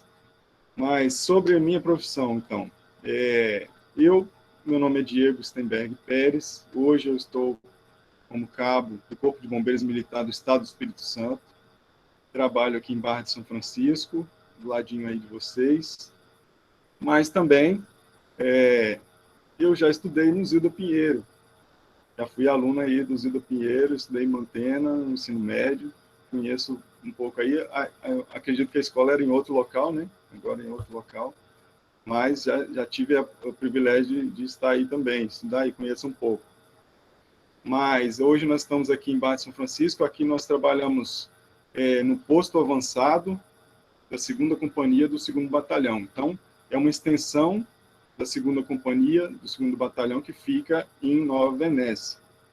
Então, é uma unidade menor, com menos integrantes, com menos militares, mas que dá esse suporte aqui à região de forma mais rápida, de forma mais satisfatória, né? Porque senão a distância ia ficar muito grande e o tempo-resposta, muitas vezes, não é suficiente para poder estar atendendo as grandes demandas que nós temos aqui na região. Muita gente achava que não tinha demanda, não ia dar ocorrência, ia ficar meio que parado, mas é muito grande, muita ocorrência, muita demanda, e às vezes ainda a gente consegue atender até Mantena, por ser mais próximo, a unidade mais próxima aqui é a nossa, apesar de ser outro estado, mas alguns casos mais emergenciais, nós conseguimos também fazer esse atendimento de forma mais rápida e com tempo-resposta menor, né? E esse é o intuito de estar fazendo esses postos avançados, essas unidades menores, em pontos mais estratégicos, para estar diminuindo esse tempo-resposta e atendendo a sociedade de uma maneira mais eficiente. Bom, o que que o bombeiro faz, né? O que nós fazemos? O bombeiro ele possui treinamento e equipamento para poder estar atendendo de maneira adequada diversas situações. E esse eu acho que é um dos pontos interessantes da profissão, porque são ocorrências de diversos tipos, diversas maneiras. Você chega no trabalho, você não sabe o que vai ser aquele dia, nunca é a mesma coisa. Cada dia é um dia diferente, você vai estar se deparando com situações completamente diferentes. Né? E esse é um ponto interessante da profissão, e você precisa estar preparado para todos eles. Então, precisa de treinamento constante, atualização constante, para você estar preparado para atender. Né? Um exemplo de situações que nós atendemos são combate a incêndios. Né? O carro-chefe aí, todo mundo pensa em bombeiro, pensa em combate a incêndio. Nós atendemos incêndios, que nós chamamos de incêndios estruturais, né? Em residências, edificações e assim por diante. Inclusive, nós tivemos recentemente em Mantena, atendendo uma ocorrência desse tipo, onde houve um acionamento para um incêndio em uma residência. Né? Apesar da distância, a gente sabe que o incêndio é coisa muito rápida. Né? Em 10 minutos já praticamente tomou bastante coisa. Mas conseguimos chegar no local, havia ainda bastante fumaça, bastante calor, conseguimos estar atendendo aí. E depois, no decorrer da situação, vocês devem ter ficado sabendo que o companheiro dessa mulher, que após um término de um relacionamento, foi lá e incendiou as coisas dela, né? Colocou fogo na casa, um perigo. Mas, graças a Deus, eles já tinham saído do local, viu? Acho que 3 ou 4 crianças também. Mas foi só o dano material mesmo. E também atendemos as situações de incêndio em outras questões que não sejam casas e incêndio estrutural, né? Por exemplo, incêndio em veículos. E também incêndio florestal, que a gente chama, né? Aqui na nossa região é muito comum, nós somos muito demandados também para atender incêndios florestais, incêndio em vegetação, determinada época do ano, como essa época agora que nós estamos entrando, a questão das queimadas aumenta muito, e nós somos também muito demandados, infelizmente, para atender essas questões de incêndio em vegetações também, né? Outro tipo de situações que o bombeiro atende é aquilo que a gente chama de salvamento terrestre. O que seria isso? Por exemplo, aquilo que a gente chama de resgate veicular. Houve um acidente, e aí nesse acidente algumas pessoas ficaram presas nas ferragens, por exemplo. Aí o bombeiro tem esse treinamento e os equipamentos, está preparado para poder, então, estar atendendo essa situação de ir até o local e fazer o desencarceramento, que a gente chama, né? Tirar as pessoas que estão ali presas nas ferragens. Outra situação aí dentro de salvamento terrestre são salvamentos e busca em locais de difícil acesso. O bombeiro também faz esse tipo de atendimento. Locais de difícil acesso, não tem como ir de maneira mais tranquila, ou local muito longe, muito alto, local de difícil acesso, o bombeiro também tem esse tipo de treinamento para poder estar atendendo. Outra situação que o bombeiro atende, salvamento aquático.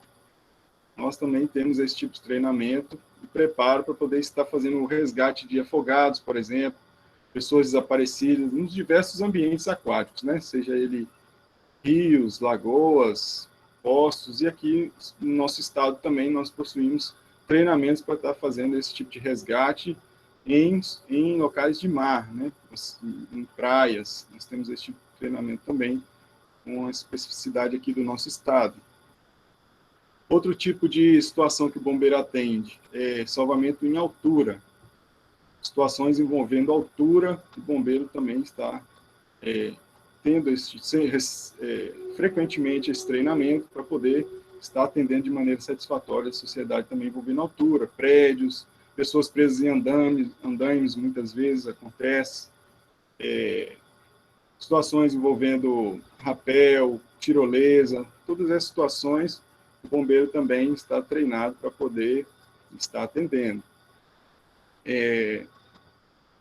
Um exemplo, que uma situação envolvendo altura, mas também era um outro tipo de ocorrência, mas também envolve a altura, e a gente separa essas questões, mas é tudo junto, né? Tudo interligado.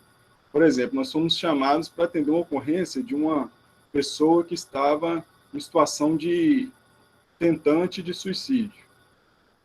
Ao chegar ao local, nós verificamos que a pessoa tinha subido em uma torre de televisão extremamente alta e estava lá numa situação a ponto de se jogar.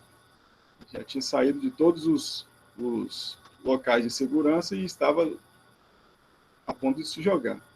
E era uma situação de ocorrência que não era de altura, mas acabou sendo de altura também.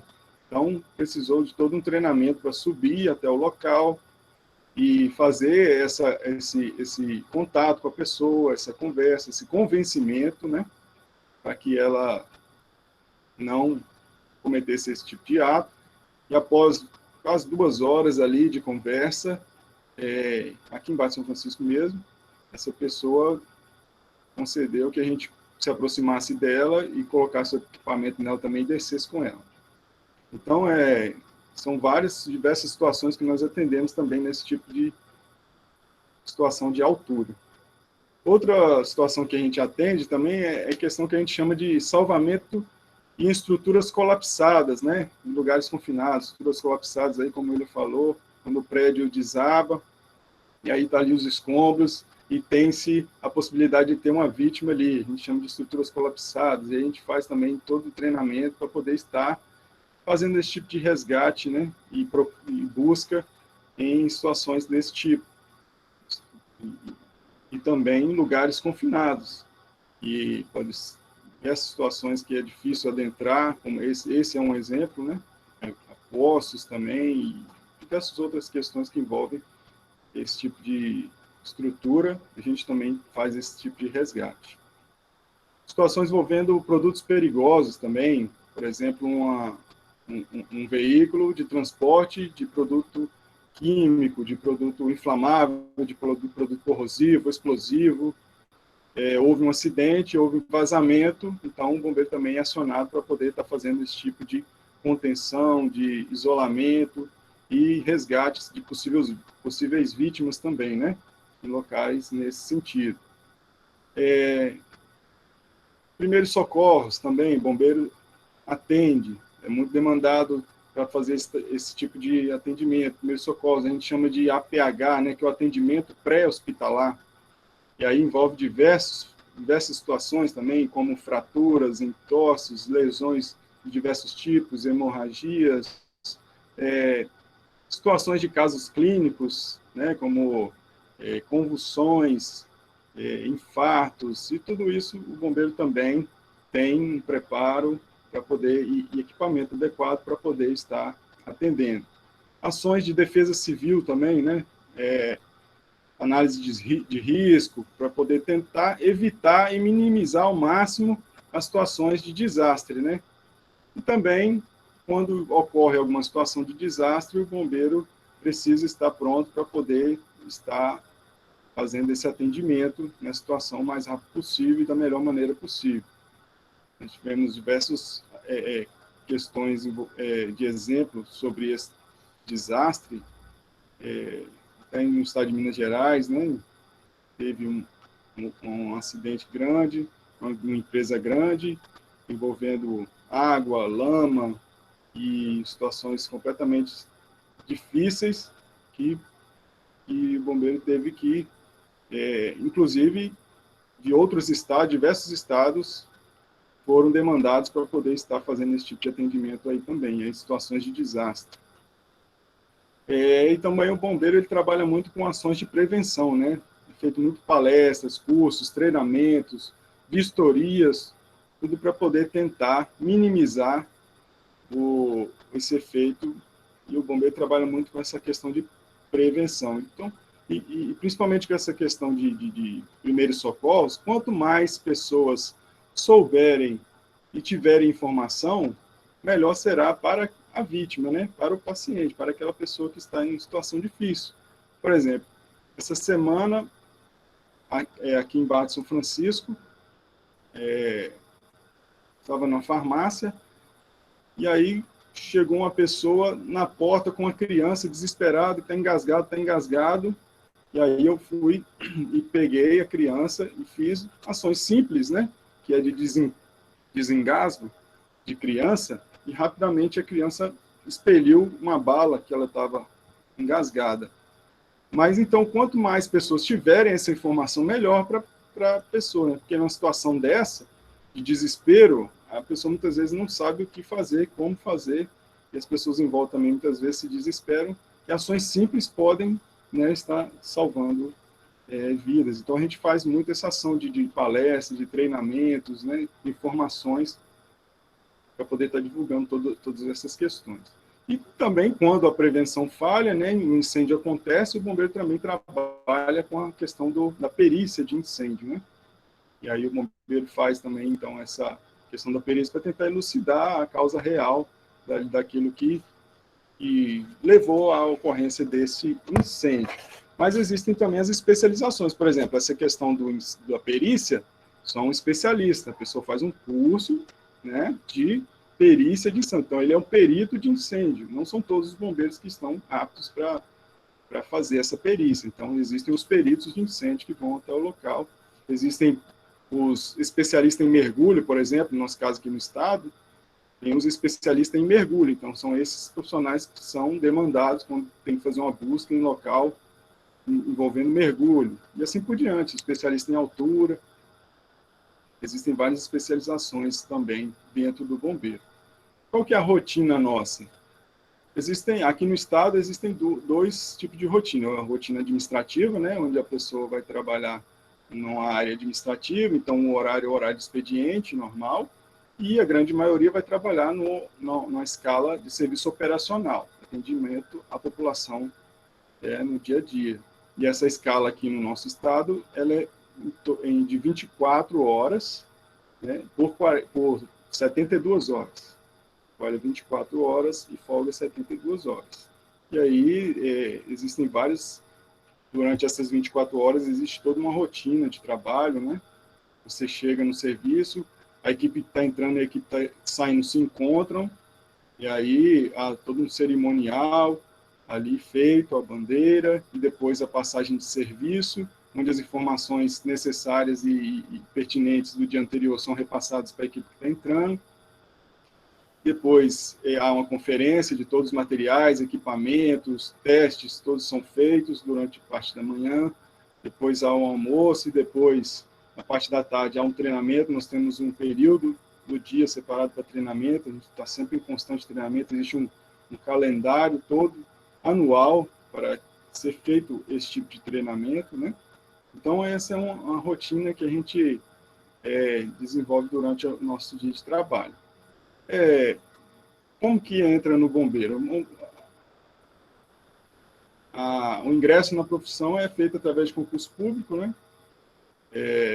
Existem dois caminhos, existe a entrada pela carreira dos praças, né, que a gente chama, você entra como soldado, vai cabo, sargento, subtenente, tenente, e pode chegar até capitão. E existe um outro caminho, que é o caminho dos oficiais. Você entra como aspirante oficial, tenente, capitão, major, tenente-coronel, e chega até coronel. O mais preciso, então, é passar por um concurso público. Aqui no estado, inclusive, já foi anunciado essa semana um novo concurso público, com 80 vagas. Aí, os interessados é de 18 a 28 anos, nível médio, né? Então, a prova vai cair as matérias de ensino médio mesmo, normal, e também uma prova de aptidão física, né? De barra, flexão, abdominal, corrida, natação. Então, a pessoa também precisa ter uma afinidade com natação, precisa saber lidar bem na água. E essas são as questões de como você adentrar e ingressar na carreira de bombeiro militar.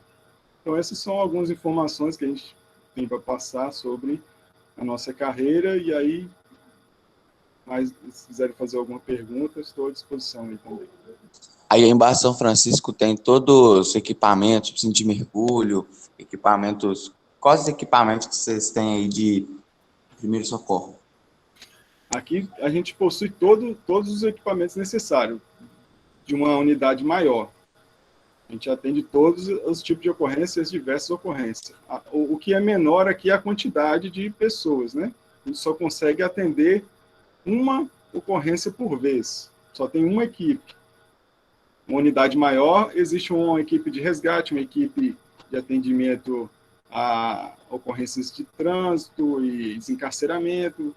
Existem 2 ou 3 equipes. Aqui a gente tem uma equipe só para atender, então a gente consegue atender uma ocorrência por vez. Mas de qualquer tipo de ocorrência. Possuímos todos os equipamentos e materiais e viaturas necessários para atender. A gente tem um caminhão, temos um resgate e temos um ABSL que chama, que é uma caminhonete também, que a gente atende bastante, por exemplo, incêndio em vegetação, a gente atende com ela, mas todos os equipamentos necessários a gente possui. O que é menor é a quantidade de pessoas, né, durante a escala de serviço. Alguns alunos já tinham deixado umas perguntas no chat. O Gustavo perguntou quais são os cuidados que devem ser tomados em caso de vazamento de produtos químicos. Legal. Vazamento de produtos químicos, existe toda uma legislação, né, e um manual que é seguido quando há um vazamento de produtos químicos. A gente chama de manual da Biquim, né, não sei quantos já tiveram contato com isso. Ali existe toda, se você puder pesquisar aí, vai ter um manual da Biquim. Ali vai ter tudo o que é preciso ser feito em um caso de vazamento de produto, desde a identificação do material, do que é, até os cuidados que são necessários. Distância de isolamento, que tipo de isolamento, quanto que você pode se aproximar ou não, o que você pode fazer, como identificar. Não sei se vocês já perceberam, esses veículos que transportam esse tipo de material, de substância e produtos perigosos, eles possuem uma plaquinha e com números e letras, com símbolos e cores, tudo aquilo indica a que tipo de substância tem naquele veículo. E aí, nesse manual da Biquim, você vai olhar ali aquele símbolo que está, a cor, e ele vai te indicar qual que é a substância que tem ali. E aí, de acordo com a substância, você vai mais à frente no manual, vai ter toda a descrição ali do que pode ser feito para conter e para minimizar os danos daquela substância ali em vazamento. Então, é isso que a gente faz muitas vezes. À distância, a gente tenta identificar aquela substância que está vazando, que está em processo ali, para que a gente possa tomar as medidas adequadas para cada substância, né? Cada um é um tipo diferente de ação que a gente vai tomar. Só uma pergunta diferente aqui. Quais são as principais matérias, as principais que eu tenho que poder estudar para poder passar no concurso mais fácil no bombeiro?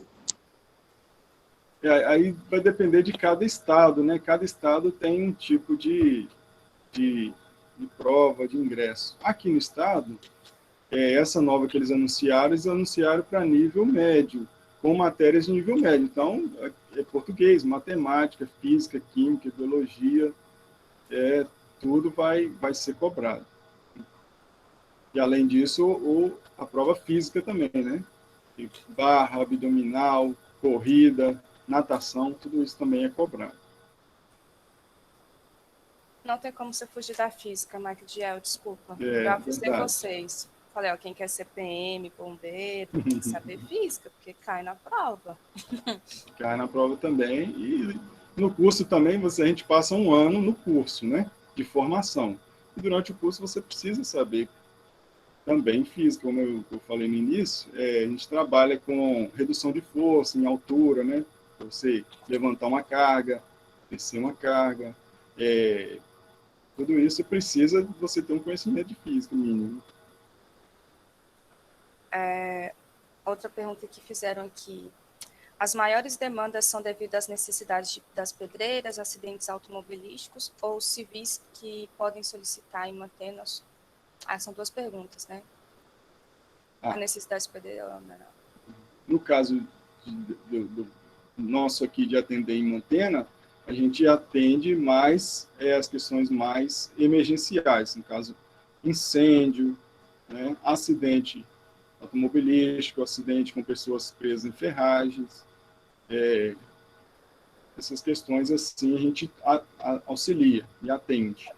Questões mais clínicas, questões mais que não envolvem tanto, por exemplo, incêndio em vegetação, aí a gente já não atende em Mantena, isso teria que vir acredito que o mais próximo seria Valadares, se não me engano. Aí vai estar vindo de Valadares. A gente atende o que é mais emergencial, a gente é demandado e aí a gente faz esse atendimento. Muito comum é mais acidente automobilístico mesmo. A região nossa dá muito acidente, principalmente de moto, né? E é muito demandado para esse tipo de ocorrência. Recentemente também a gente foi demandado, depois de Mantena, se não me engano, em Itabirinha, onde um caminhão tombou e uma pessoa ficou presa nas ferragens, a gente foi e fez esse atendimento também. A maioria, então aqui, quando você estiver pegando fogo, essas coisas assim, não são vocês, são... Não, incêndio sim, incêndio a gente atende. Só incêndio de vegetação, no caso, que não é, dependendo da situação, não é muito emergencial, que a gente não faz. Mas incêndio em estruturas, residências, a gente faz sim. Pode falar, Nayara. Era sobre a mesma pergunta, você já leu, aí eu tirei a mãozinha. Mas obrigada pela resposta, e do acidente foi até um colega nosso, graças a Deus ele sobreviveu, né?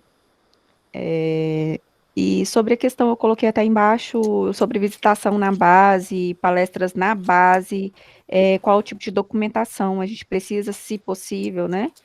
Qual tipo de documentação a gente precisa, porque eu sou professora de educação física e costumo trabalhar com primeiros socorros, principalmente pela falta de conhecimento, eu costumo trabalhar mais com os nãos, né, o que não fazer em caso de acidente, o que não fazer em caso de descarga elétrica, o que não fazer em caso de afogamento, visto o risco maior da pessoa também perder a sua vida no salvamento, né?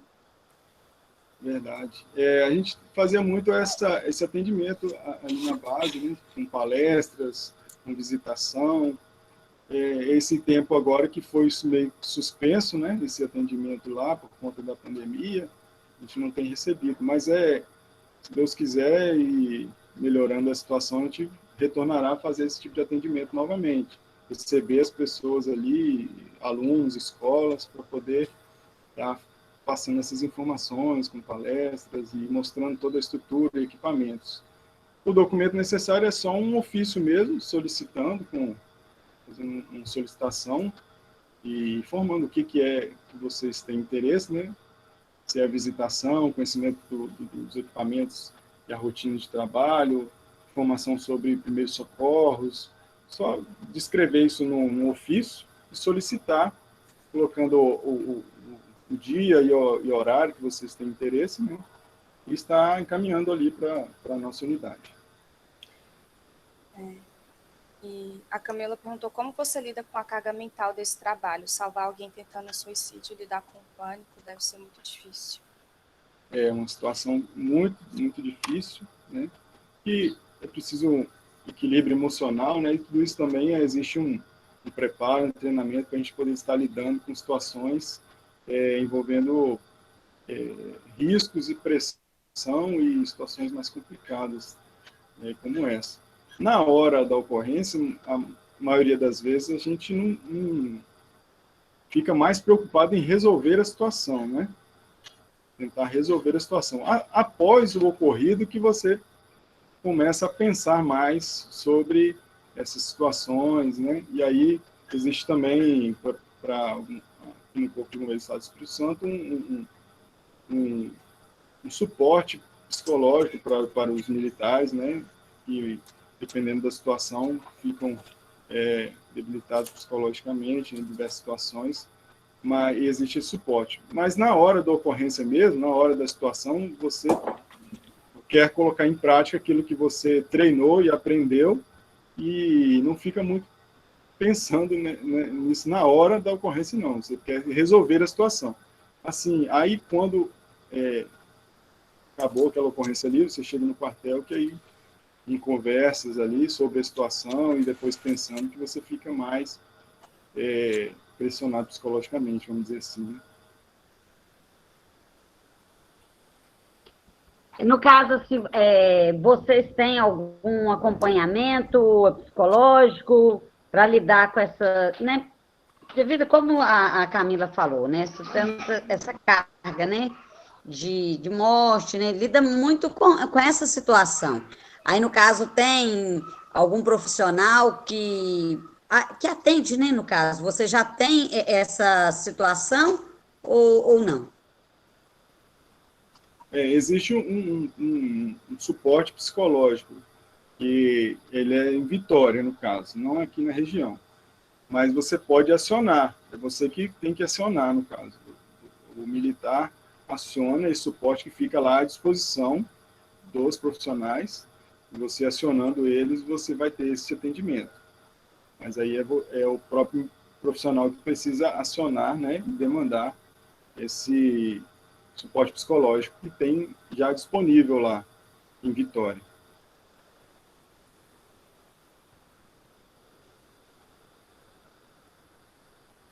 Alguém tem mais alguma pergunta? Pode falar, William.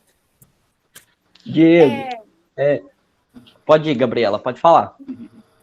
Você já teve que lidar com o suicídio e a pessoa conseguiu ou não? Não, no meu caso, todas as ocorrências que a gente atendeu aqui na região, graças a Deus, não foi consumado, a pessoa não cometeu suicídio. Todas elas, nós conseguimos convencer a pessoa de estar retornando com a gente, graças a Deus. Mas diversas situações acontecem da pessoa também cometer esse ato, né? Mas, graças a Deus, aqui na região, nós não tivemos esse final, né? No seu batalhão de bombeiros, seu plantão, tem muitas mulheres ou não? Ou quase não tem? Não tem. No Corpo de Bombeiros aqui do Espírito Santo, nós temos muitas militares e mulheres. No caso aqui, de Barra de São Francisco especificamente, não. Aqui não tem. Tem uma unidade menor, e, inclusive, fisicamente não tem alojamento, só tem um alojamento, né, no caso. E aí eles preferiram não disponibilizar essa vaga para cá, porque é só um alojamento, uma unidade bem pequenininha, e aí não foi disponibilizada essa vaga para cá. Mas no Corpo de Bombeiros do Estado do Espírito Santo existem muitas profissionais, mulheres, muito competentes e de destaque aqui na nossa corporação. Demorou quantos anos em média para você se formar? Eu? O curso de formação, existe todo um processo, né, de ingresso, né, de concurso público, tem que passar por todas as etapas do concurso, depois você entra num curso de formação, que esse curso de formação dura em média de 9 meses a 12 meses. E aí, após esse período, você já começa a trabalhar. Obrigada. Então, quando você falou que está aberto o concurso aí, você está falando do Espírito Santo todo, não só para a Barra de São Francisco? Não, é o Espírito Santo. A pessoa faz concurso pro Estado do Espírito Santo. E aí, depois ela é lotada. Exatamente. E aí uma mulher nunca vai ser, nunca não, mas por esses tempos nunca vai ser lotada em Barra de São Francisco por conta que não tem alojamento, essas coisas. Em Barra de São Francisco, por enquanto, a previsão é de estar ampliando aqui, né, e oferecendo essa vaga, mas agora, exatamente nesse momento, não tem ainda essa vaga. Só porque eu ia fazer o concurso, gente. O Gustavo perguntou Latina, que é aqui perto. Ah, mas aí é muito longe. Venécia. O Gustavo perguntou se tem muito salvamento de animais. Animais temos também. Bastante demanda para estar fazendo esse atendimento em animais. Aqui é muito comum a gente estar lidando com animais peçonhentos como cobra, alguns animais silvestres que adentram a residência das pessoas, elas chamam a gente. Aqui na nossa região dá muito gambá, ouriço, as pessoas ficam meio que receosas e solicitam o nosso apoio para estar retirando esses animais. Pode falar, Gabriela. O que você faz? O que vocês fazem com os animais que vocês pegam? Aqui a gente entrega para o órgão da prefeitura. A gente não tem local para estar levando esses animais. A gente entrega para o órgão ambiental aqui da prefeitura mesmo. E aí eles que dão um destino para esses animais. Vocês têm algum animal de estimação com vocês lá no batalhão ou não? Aqui em Barra de São Francisco especificamente não, mas em Nova Venécia e outras unidades existem alguns militares especialistas para trabalhar com cães, né? Então o Corpo de Bombeiros possui alguns animais, alguns cães para estar trabalhando mesmo, treinando e auxiliando aí na busca e resgate de pessoas. Aí, no caso, esses profissionais têm que fazer outro curso. Faz um curso de especialização. Quanto tempo dura, mais ou menos, esses cursos? Esse curso de especialização com cães é em média de 3 meses, mas a pessoa fica com o cão e treinando sempre, né? Todos os dias. Desde que o cão é filhote, essas coisas assim, né?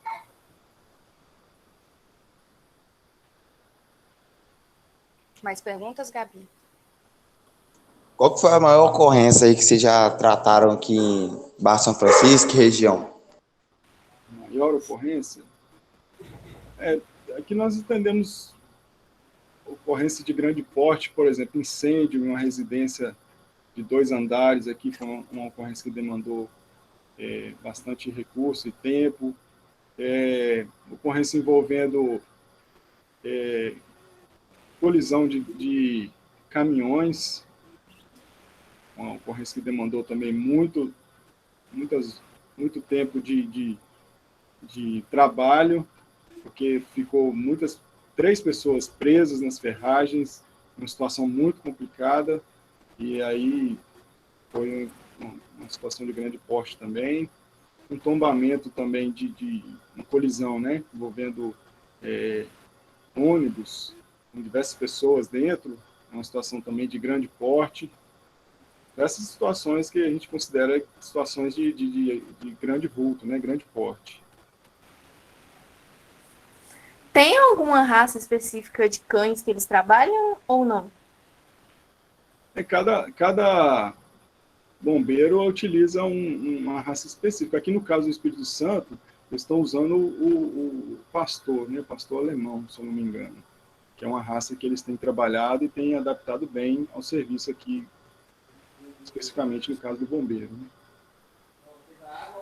Se, por exemplo, a polícia não poder atender alguma coisa, tipo um crime, alguma coisa assim, mais ou menos, vocês vão ou não? No caso de crime, não. Se houver alguma pessoa que foi ferida, baleada, alguma situação desse tipo, houver alguma situação que houver pessoa ferida, assim, aí o bombeiro atende. Agora, só em caso de crime, especificamente, aí não é atribuição do bombeiro, né?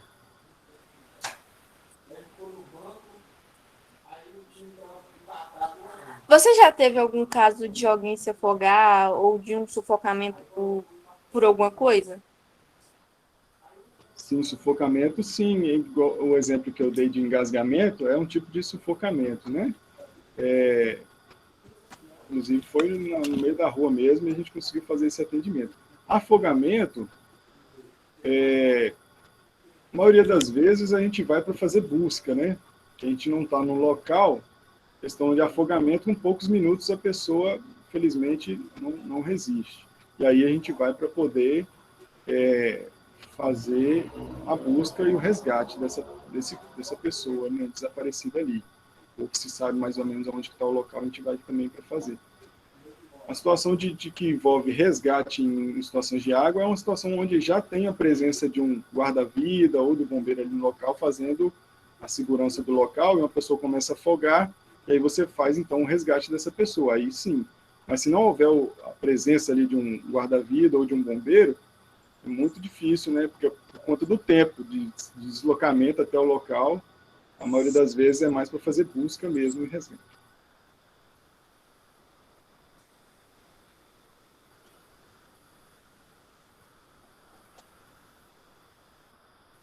Mais alguma pergunta, gente? Aqui em Mantena teve um caso de um cara que se afogou na cachoeira.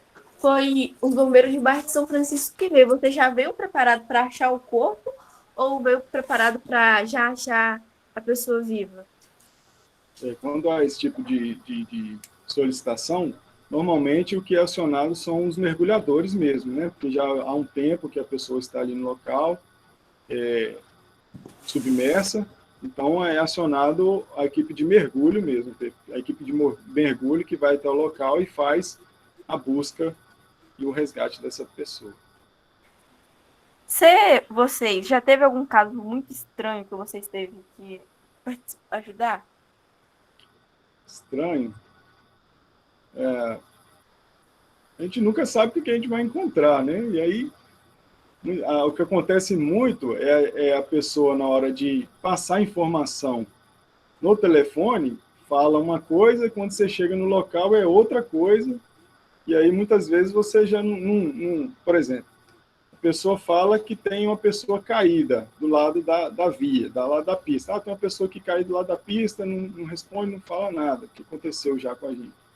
A gente vai com um tipo de viatura e equipamento, vai com uma viatura de resgate, por exemplo, uma ambulância. Chega lá, é um local que envolve altura, um local de difícil acesso, então você precisa de outro tipo de equipamento. E aí, se essa informação não foi passada de início, aí complica mais a situação ainda, que é preciso aguardar chegar a esse tipo de atendimento para poder fazer esse suporte. Então, é importante também, na hora do acionamento, a pessoa que ligar para o bombeiro, passar as informações direitinho, que aí a gente já desloca com todo tipo de equipamento e preparo para atender aquela situação. Existe muito esse tipo de situação, de você ir para uma coisa, chega lá é outra coisa, e aí complica mais, né, a situação.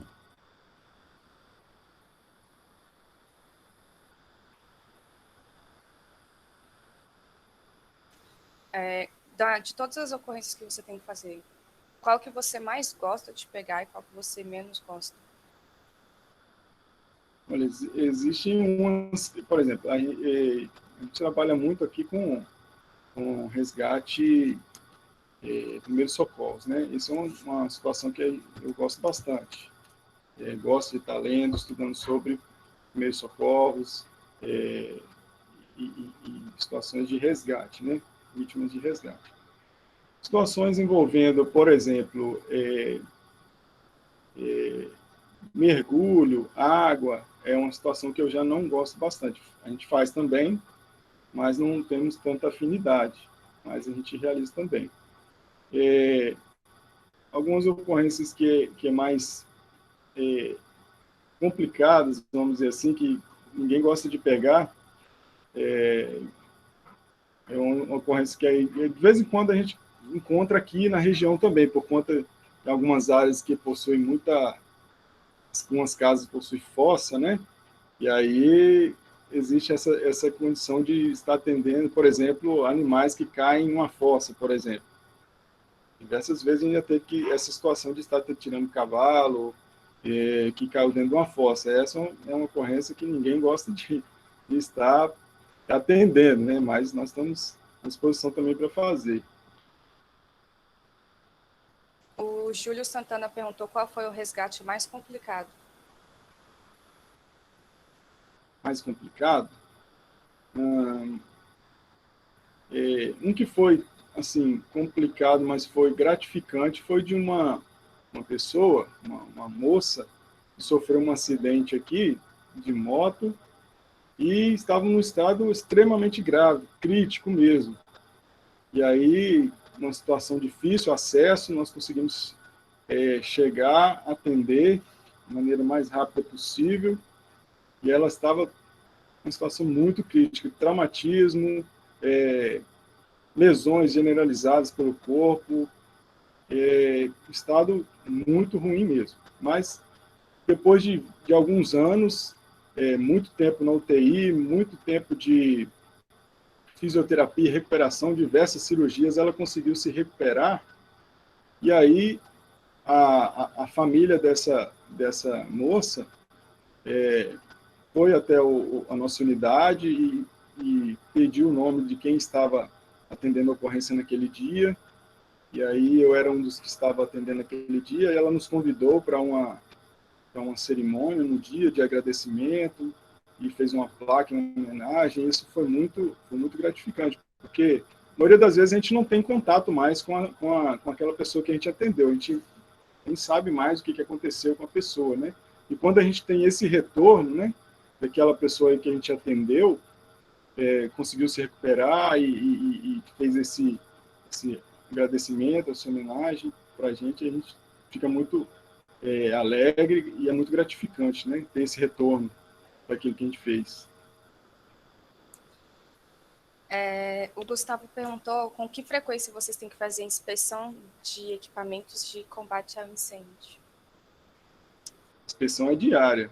A gente existe, como eu falei, na nossa rotina diária, a equipe que está adentrando ao serviço, ela faz toda a conferência de equipamentos e materiais disponíveis nas viaturas, todo dia.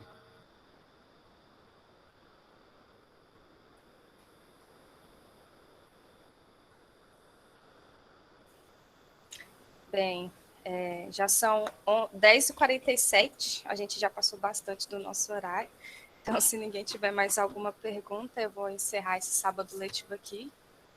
Muito bom, muito obrigada a todos os profissionais, vocês realmente são uma inspiração, espero que tenha sido uma inspiração para vários outros alunos. Pode falar, Gustavo, antes de eu encerrar de vez. Deve levantar a mão sem querer. Uma atividade para fazer depois? Fala mais alto.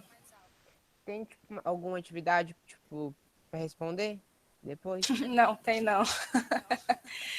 Vocês têm só que responder a lista de chamada aí. E muito obrigada a todos vocês por terem dado esse tempinho para a gente, para a nossa escola. E é isso. Foi um prazer. Obrigada.